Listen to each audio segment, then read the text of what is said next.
When Ripple XRP was the third top cryptocurrency of the market, it got sued by the US Securities and Exchange Commission.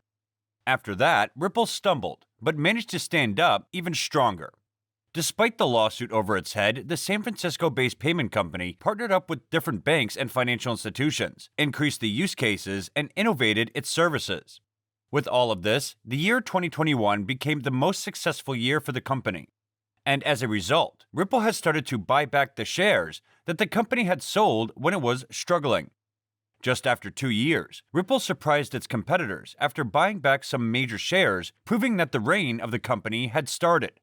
In today's video, you'll know all about the Ripple buybacks and how it has affected the company's position.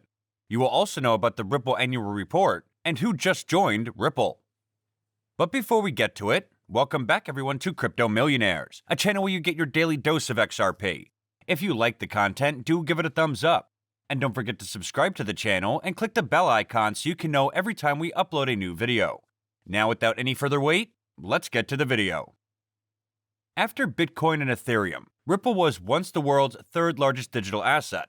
Unfortunately, the cryptocurrency fell out of favor with investors after the Securities and Exchange Commission of the United States initiated a lawsuit against it in December 2020. According to the SEC, XRP is an unlicensed security, and Ripple executives sold $1.3 billion worth of it.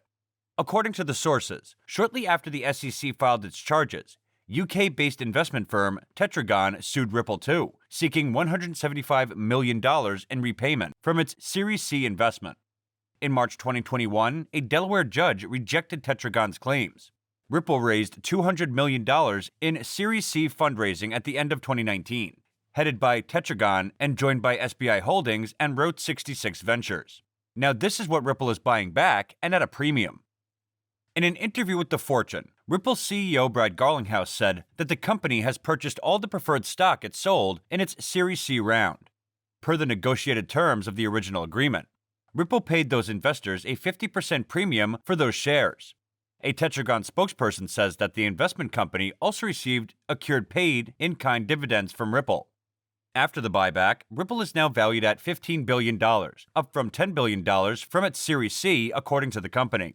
The CEO said, "We decided that this was a good use of capital and very accretive to other shareholders, in my judgment, and so we decided to exercise that right." According to Garlinghouse, Ripple is leaving the Series A and B investments alone because those shares aren't tied to governance or dividend rights like the preferred stock from the Series C rounds. Furthermore, Garlinghouse said that the Series A and Series B are satisfied stockholders. Indeed, SBI Holdings defended Ripple in the SEC litigation, and the company later developed an on-demand liquidity or ODL service with Ripple in Japan. All this is really huge for Ripple and XRP, and it is pointing toward Ripple's IPO, as the company had previously said that after the lawsuit, they are going to be public. Now the lawsuit is expected to end this year. Ripple knows that, and it is prepared for the big step. In a series of tweets, Brad Garlinghouse said, 2022, slowdown is not in our vocabulary. Even with 2021's headwinds, it was our best year on record, and Ripple's financing position, $1 billion in the bank, is the strongest we've ever been. RippleNet is much more than cross-border payments. It's bringing crypto-native services such as liquidity to enterprises. Today, the network has a volume run rate of over $10 billion. Huge props to the team for continuously upping their game and leaning into new capabilities every year. RippleX, full speed ahead on establishing a multitude of capabilities to the XRP ledger. NFTs, CBDCs, interoperability bridges, sidechains, and so much more. Working hand in hand with devs and partners around the world. It's a multi-chain world after all. According to the company, the buyback places Ripple's new valuation at $15 billion and reflects Ripple's strong position in the market and global company momentum. Ripple's global business has grown exponentially, and 2021 was the company's best year to date. The company says that its RippleNet platform has seen transactions double in 2021. It also signed Bhutan and Palau as CBDC clients. After the lawsuit was filed, everyone thought the company and its native currency both are going to be wiped out. However, Ripple stood up even stronger. Despite the lawsuit, it partnered up with the important banks and financial institutions and involved itself in some major projects.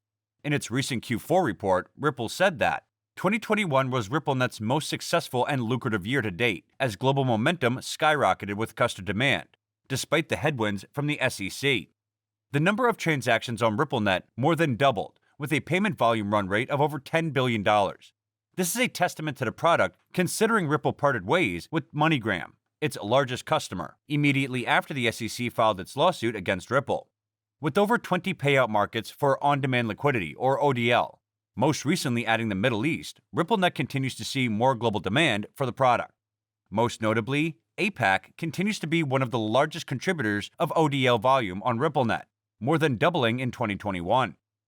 The report also said that Ripple joined the Digital Pound Foundation to work on the development and implementation of a digital pound in the UK, and continued to work with central banks across the world on technical and policy issues relating to CBDCs. Ripple also worked with Republic of Palau to look into establishing cross-border payment schemes and USD-backed stablecoins on the public XRP ledger. The world's first government-backed national stablecoin might be launched as a result of the XRPL's built-in DEX and tokenization benefits. This only proves that despite the market and the crypto regulations issue, the company did great, and after the lawsuit is over, a whole new world of opportunities is waiting for the company. Even despite being clouded in the SEC lawsuit debacle, Ripple is still making strategic moves in its core business line, enabling the cheap and fast cross-border transfer of value.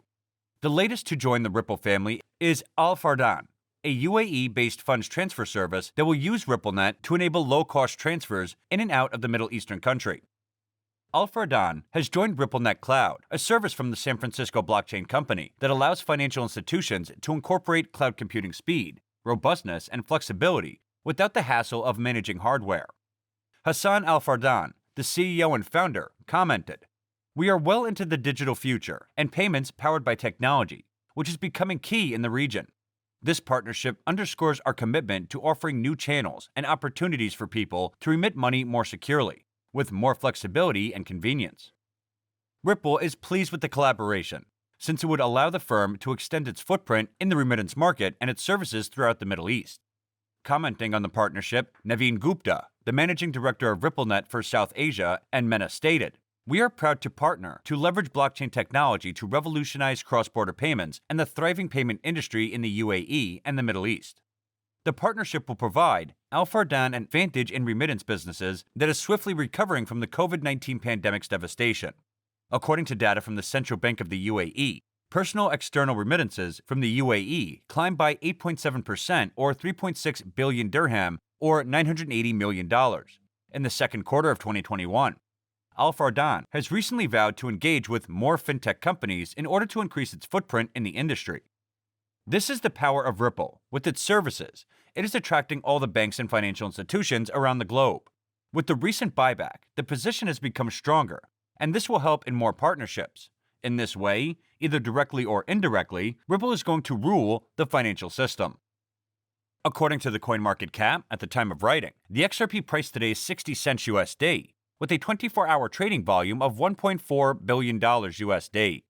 XRP is down 0.91% in the last 24 hours. The current CoinMarketCap ranking is number 8, with a live market cap of $28.9 billion USD. It has a circulating supply of 47 billion XRP coins and a max supply of 100 billion XRP coins. So guys, this is it for today's video. I hope it could be a great help to you. What do you think about the buyback? Is it going to help XRP get higher? Share your views in the comments section below. Don't forget to click the bell icon, and thanks for watching.